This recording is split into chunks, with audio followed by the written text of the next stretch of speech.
La luz. La vemos por todas partes, ¿eh? Define nuestro mundo visual, pero ¿qué sabemos realmente sobre ella?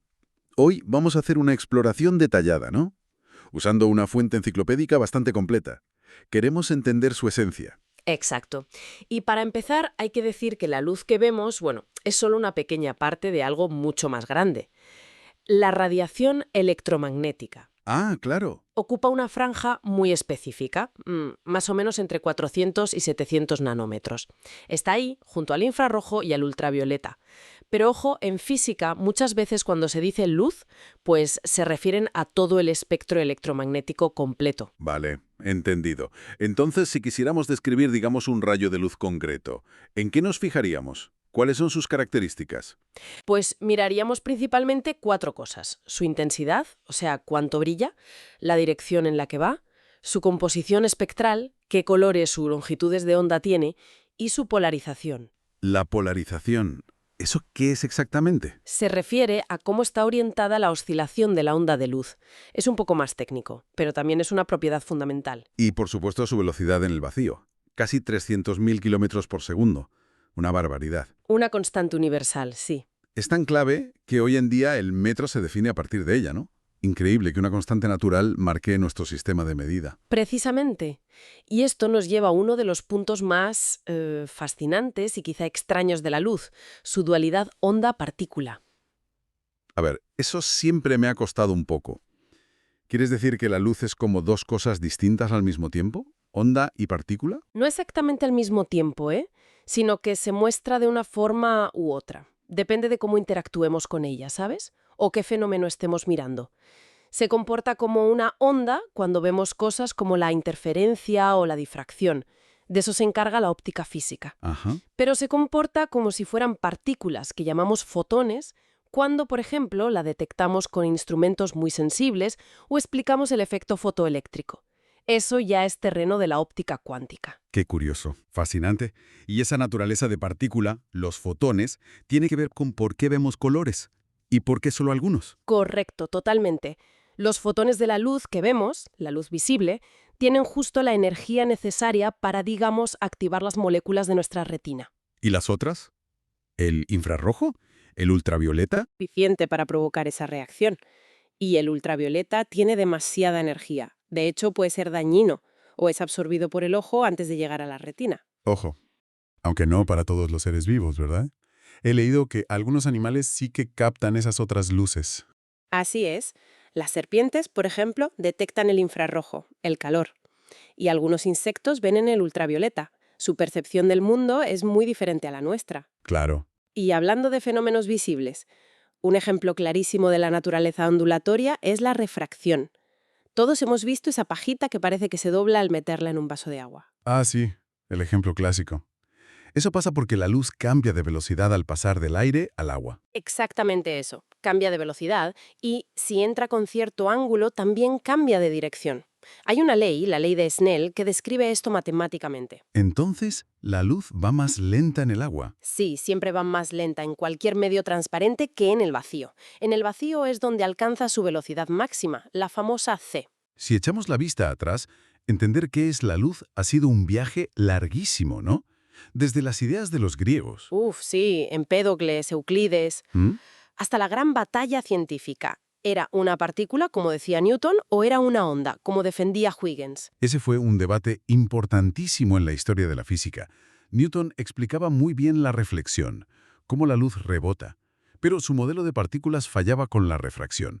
Predecía que la luz iría más rápido en medios como el agua. Y es al revés. Vaya, Huygens y sobre todo los experimentos de Jones sobre interferencia a principios del 19 daban fuerza a la idea de la onda. Y hubo un momento clave que decantara la balanza. Sí, la medición de Foucault sobre 1850 demostró experimentalmente que la luz es más lenta en el agua que en el aire.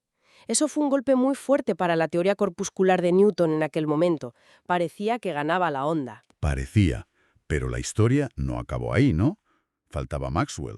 Exacto.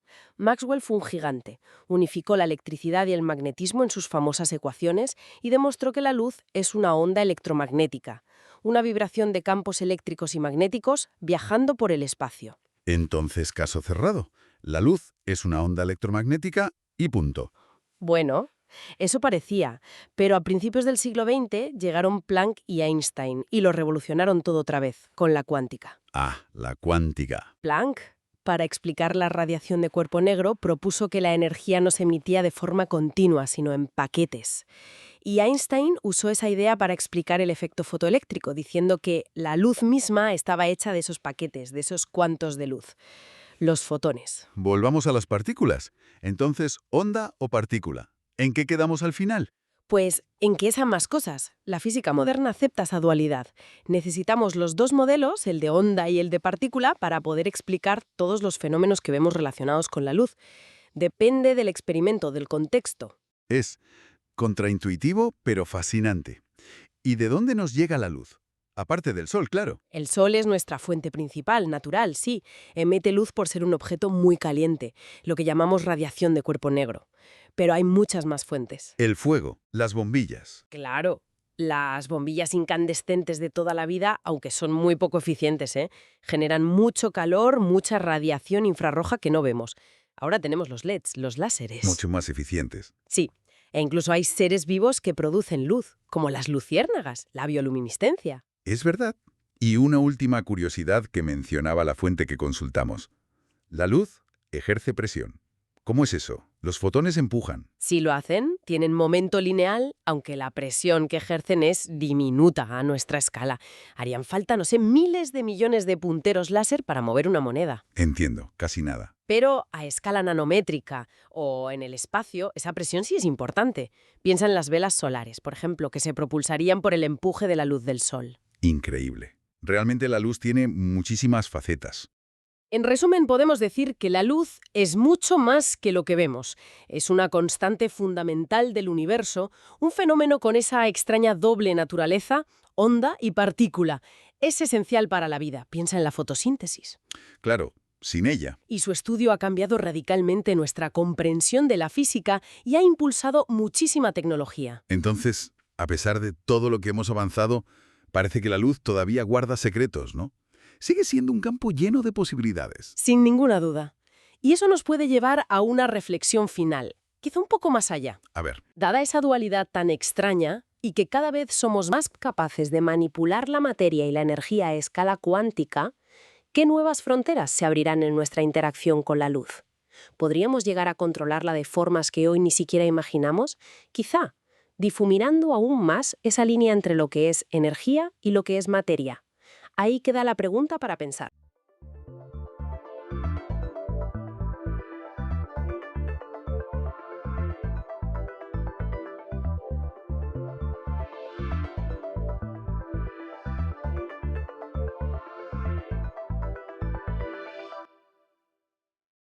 Bueno, hoy vamos a meternos de lleno en los ciclones tropicales. un tema fascinante. Sí, señor. Y con mucha amiga. Tenemos aquí delante un material bastante detallado, tipo enciclopédico, y la idea es entender bien qué son, cómo nacen, qué les da esa fuerza tremenda. Ujú. ¿Y cómo les afecta el cambio climático? Claro, un punto clave hoy en día. Exacto. Y para empezar, algo que siempre me ha llamado la atención es la cantidad de nombres que tienen. Huracán, tifón, ciclón, Sí, depende de la zona geográfica. pero todos comparten esa potencia descomunal, ¿no? He leído que liberan una energía comparable a, bueno, a bombas nucleares. Sí, sí, la comparación es bastante gráfica, pero acertada. Refleja la magnitud. Son como enormes máquinas de calor atmosféricas. Máquinas de calor. Claro, piensa en sistemas de tormenta girando muy rápido con un centro de bajísima presión, vientos fortísimos cerca del suelo, y esas bandas de nubes en espiral que sueltan lluvias torrenciales. Ajá. Y un detalle importante, su núcleo es cálido. Eso los diferencia de las borrascas normales de aquí, de latitudes medias. Vale. ¿Y lo de los nombres? Huracán en el Atlántico y Pacífico nororiental. Eso es. Tifón en el Pacífico noroccidental. Ajá. Y ciclón tropical a secas o tormenta ciclónica severa en el Índico y el Pacífico Sur. Exacto. El apellido tropical viene, pues eso, de dónde nacen, Sobre aguas cálidas tropicales, entiendo. principalmente. Y ciclón por el giro. Mm. Que, por cierto, Sí, dime. Gira en sentido antihorario en nuestro hemisferio, el norte, y horario en el sur. Ah, por el efecto Coriolis ese, ¿no? Exacto. La rotación de la Tierra es la que le da el giro. Y por eso mismo, fíjate qué curioso, no se pueden formar justo en el ecuador. Ah, ¿no? No, necesitan estar al menos a unos 5 grados de latitud, norte o sur, para que esa fuerza de Coriolis tenga efecto y empiece a curvar el viento. Vaya, o sea que la Tierra girando es un ingrediente. Indispensable. ¿Qué más hace falta en esa receta? Pues mira, se necesita una combinación de cosas bastante específica. Nacen sobre todo en la zona de convergencia intertropical, cerca del Ecuador, donde chocan los vientos alisios, Ajá. sobre zonas enormes de agua muy cálida. La temperatura superficial mínima es de unos 26 o 27 grados. Agua calientita Muy calientita. y profunda, como veremos. Entonces, el aire cálido y húmedo sube, se enfría arriba, el vapor se condensa, forma nubes, y al condensarse libera calor. Calor latente. Y esa es su energía, ¿no? Esa es su principal fuente de energía, sí, es lo que alimenta la máquina. Agua caliente, giro por Coriolis, algo más. Es fácil que se den todas las condiciones. Bueno, fácil no es, se necesitan más cosas. Por ejemplo, que no haya mucha cizalladura vertical del viento. Cizalladura. ¿Qué es eso exactamente? Es que el viento no cambie mucho de velocidad o dirección según subes en altura. Si cambia mucho, digamos que rompe la estructura vertical de la tormenta antes de que se organice. Entiendo. La desbarata. Eso es. También hace falta una atmósfera inestable que favorezca que el aire suba, mucha humedad en niveles bajos y medios, y normalmente una perturbación previa. Una onda tropical, por ejemplo, que actúe como la semilla. O sea que son exigentes los ciclones. Bastante. A pesar de todo, cada año se forman unos 80 o 90 con nombre en todo el mundo. 80 o 90. No está mal. Y de esos, más de la mitad acaban siendo huracanes o tifones de verdad, con vientos de 120 kilómetros o más. Hablando de fuerza, ¿cómo se mide? Hemos oído de algunos legendarios como el Tip o el Patricia, con presiones bajísimas o vientos de locura. Pues se mide sobre todo por la velocidad máxima del viento sostenido, aunque la presión mínima en el centro también es un buen indicador de su potencia.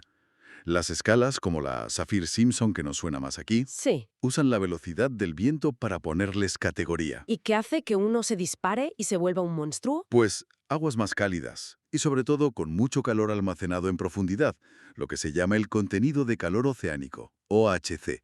Eso es combustible extra. O sea, no solo la superficie. Necesita una buena reserva de energía debajo. Y al contrario, la cizalladura del viento, la que decíamos antes, y el aire seco son frenos potentes. Lo debilitan o impiden que se intensifique. Vale. Y al tocar tierra, se suelen deshacer, ¿no? Generalmente sí. Pierden su fuente de energía, que es el mar cálido y húmedo, y además la fricción con el suelo los frena. Lógico. Pero ojo, a veces, si pasan sobre un terreno muy empapado, muy saturado de agua, pueden mantener parte de su fuerza más tiempo. Es el efecto océano marrón. Curioso. Y luego está el fenómeno de la intensificación rápida. Uf, eso suena peligroso. Lo es. Significa que los vientos aumentan muchísimo, 56 kilómetros por hora o más, en solo 24 horas. Deja muy poco tiempo para reaccionar. ¿Y quién necesita para eso? Condiciones casi perfectas. Agua súper cálida, a veces por encima de 30 grados, poquísima cizalladura y una buena salida para el aire en las capas altas de la atmósfera. Entendido. Y para comunicar todo esto se les clasifica y se les pone nombre, ¿verdad? Exacto. Según la intensidad del viento, pues depresión tropical, tormenta tropical y luego las categorías de huracán, tifón o ciclón. Y sí, se les dan nombre de listas que van rotando. Para no liarse si hay varios a la vez. Claro, es fundamental para los avisos, el seguimiento y, como curiosidad, si un ciclón es especialmente devastador, su nombre se retira. Ah, sí, eso lo he oído. Una práctica que empezó un tal Clement Raj, un meteorólogo, ya a finales del siglo XIX. Un pionero. Tiene sentido retirar nombres asociados a tragedias. Bueno, y llegamos al punto clave. Cambio climático. ¿Qué nos dice la ciencia? Los informes del IPCC y demás. Pues usan un lenguaje muy cuidadoso, con niveles de confianza. Dicen que es probable que los ciclones más fuertes, los de categoría 3, 4 y 5, se hayan vuelto más frecuentes globalmente en las últimas décadas. Probable. Sí, indica una certeza media alta, y tienen alta confianza en que el cambio climático está haciendo que llueva más durante los ciclones. Más lluvia, eso es importante. Mucho. Y también alta confianza en que si el planeta se calienta más, por ejemplo 1.5 grados respecto a niveles preindustriales, aumentarán los vientos máximos de los ciclones más potentes y también la proporción de estos ciclones intensos respecto al total. ¿Y por qué? ¿Cuál es la conexión física más calor igual a ciclones más bestias? Pues hay varias razones bastante directas. Océanos más cálidos significan más energía disponible, más combustible. Lógico. Una atmósfera más cálida también puede retener más vapor de agua. Más o menos un 7% más por cada grado que sube la temperatura. ¿Un 7%? Sí.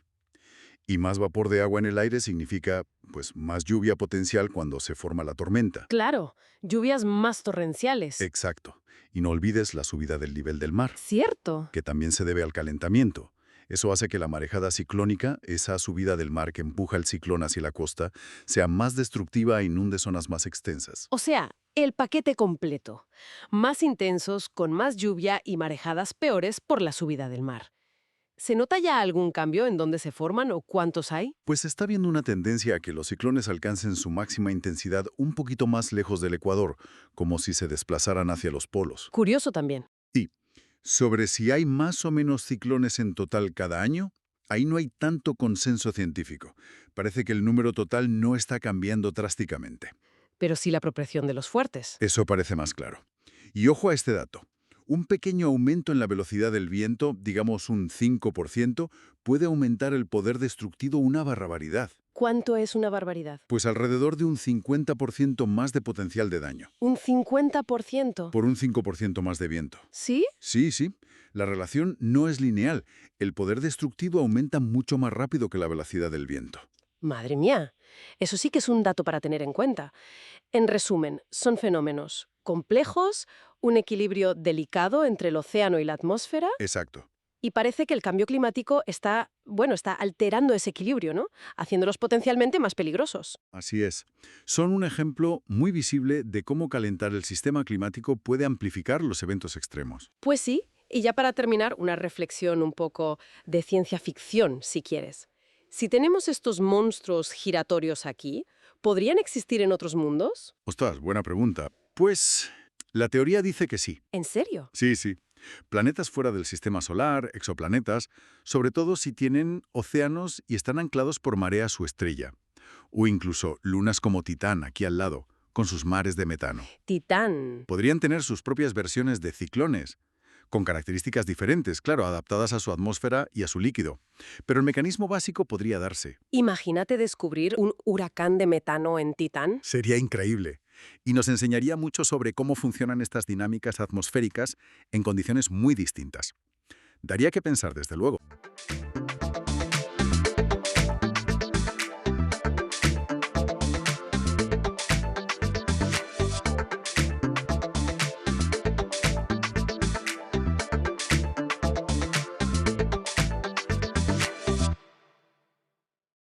Hoy vamos a fijarnos en un documento que, bueno, igual no es tan famoso como la Declaración de Independencia, pero es el que de verdad puso a Estados Unidos en el mapa internacional. Hablamos del Tratado de París de 1783. Exacto. Y para entenderlo bien, nos hemos basado en, varios análisis históricos sobre este tratado. La idea es meternos a fondo, ¿no? Sí, explorar los puntos clave, las estrategias de negociación que fueron bastante curiosas y, claro, las consecuencias que tuvo este acuerdo. El que puso fin, a la Guerra de Independencia Americana. Perfecto. Pues situémonos. París, 3 de septiembre de 1783. Se firma y se acaba la guerra. Eso es. Por un lado, los americanos. Benjamin Franklin, John Jay, John Adams, gente de peso. Y por el otro, los británicos. David Hartley, Richard Oswald. Vale, pero las conversaciones de paz en realidad habían empezado mucho antes, en abril del 82. Ah, o sea, más de un año negociando. Sí, y aquí es donde la cosa se pone interesante, la diplomacia pura y dura. Porque los negociadores americanos, tomaron un camino un poco inesperado, arriesgado, diría yo. Inesperado. ¿Cómo? ¿No iban todos juntos, los aliados? Pues no exactamente. Resulta que John Jay, sobre todo él, empezó a sospechar. ¿De qué? de que ni Francia ni España tenían los intereses americanos como su prioridad número uno, ¿sabes? Vaya. Y pensó, o percibió, que igual podían conseguir mejores condiciones si hablaban directamente con los británicos, con Lord Shelburne. O sea que puentearon a sus propios aliados, a Francia y España. Básicamente, sí, se la jugaron. Menuda jugada. Y le salió bien. Porque suena peligroso, ¿no? Ir por libre así. Pues sí, fue arriesgado, pero mira, resultó ser una maniobra brillante. ¿Por qué? Porque Francia, su ministro Vergennes, había propuesto algo que no beneficiaba nada a los americanos. ¿El qué? Sugería confinar a Estados Unidos al este de los Apalaches, dejar el resto para Gran Bretaña y España. Ah, claro. Entonces, al negociar solos... Exacto, pudieron pedir mucho más. Y se encontraron con que Shelburne, el británico, estaba sorprendentemente. Pero, ¿cómo que receptivo? Si Gran Bretaña acababa de perder una guerra contra ellos, no tiene mucho sentido. Ya, es la gran paradoja. Pero Shelburne pensó a largo plazo. Vio que era mejor, tener a Estados Unidos como socio comercial en el futuro que intentar castigarlos territorialmente. O sea, una visión económica. Totalmente. Les ofreció condiciones muy generosas, casi deliberadamente, pensando en el comercio futuro. Por eso Vergennes dijo aquello de «los ingleses compran la paz en lugar de hacerla». ¿Qué frase? Comprar la paz. Una apuesta económica fuerte desde la derrota. Sí, sí. Y hay una anécdota famosa, ¿no? La del cuadro que no se terminó, que igual refleja un poco esa tensión. Ah, sí, la del retrato de Benjamin West. Muy buena. Intentó pintar a todos los negociadores juntos. Y, Pues que se quedó a medias. Los delegados británicos se negaron a posar para el cuadro. curioso, como un símbolo, ¿no? De esa paz un poco forzada o comprada. Podría ser, sí, una forma de verlo. Vale, entendido el juego diplomático. Pero, concretamente, ¿qué consiguieron? ¿Qué dice el tratado? Los puntos clave. Pues tiene 10 artículos. El primero, fundamental. Gran Bretaña reconoce a las 13 colonias como estados libres, soberanos e independientes. Y ojo, este es el único artículo que sigue formalmente vigente hoy día. El reconocimiento, lógico. ¿Y las fronteras? Que era un tema gordo. Fronteras amplísimas, todo el territorio al este del río Mississippi, desde Canadá al norte hasta Florida al sur. Una barbaridad de territorio para empezar. ¿Y se definieron bien esas fronteras? ¿Hubo problemas? Bueno, ahí estuvo el detalle. Hubo imprecisiones. Por ejemplo, ¿dónde empezaba exactamente Florida al norte o dónde nacía el río Mississippi? Claro, la geografía no era tan exacta. Exacto. Y eso dio lugar a disputas más tarde. Pero la concesión territorial inicial fue, enorme. ¿Qué más artículos importantes? Pues mira, el 3 era vital para la economía de Nueva Inglaterra. Garantizaba derechos de pesca en zonas como Terranova, los grandes bancos. Ajá. Pesca. ¿Y las deudas? ¿Y esa gente que apoyó a los británicos, los lealistas? Eso, los artículos 4, 5 y 6. Temas espinosos. Se acordó que las deudas legítimas debían pagarse a ambos lados. Y sobre los lealistas. ¿Qué pasó con ellos? Porque perdieron propiedades, ¿no? Sí, el tratado decía que se recomendaba encarecidamente a los estados americanos que devolvieran las propiedades confiscadas. Recomendaba. Eso suena un poco débil. Lo era, y de hecho la mayoría de los estados ignoraron bastante esa recomendación, lo cual, claro, creó problemas enseguida. También se prohibía confiscar más propiedades en el futuro. Entiendo. Algo más destacable. El artículo 8 declaraba que el río Mississippi estaría abierto siempre a la navegación, tanto para británicos como para americanos. Otro punto caliente, ¿no? Porque España controlaba la desembocadura. Exacto. Y España, que recibió Florida de Gran Bretaña en otro tratado paralelo, de la llamada Paz de París, pues no tardó en decir que de acceso nada más. Sí, liberación de prisioneros de guerra, devolución de propiedades capturadas durante la guerra. Lo habitual. Entonces, volviendo a la generosidad británica que decías, ¿sirvió para calmar los ánimos o...? Pues no del todo, la verdad. No inmediatamente.